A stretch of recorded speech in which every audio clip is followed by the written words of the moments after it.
Assalomu alaykum. Mana radiatorda detalni ham tayyorlab boshladim.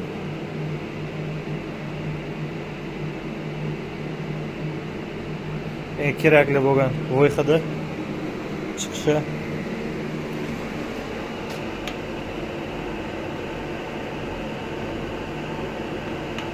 Oy. Tushib ketdik.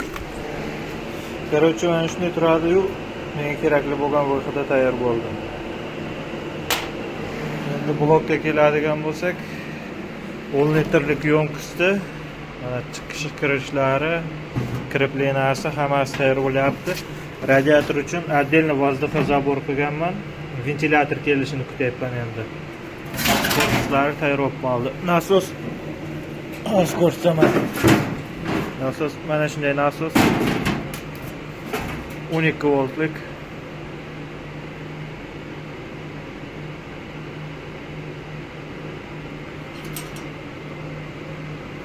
Oz qolyapti.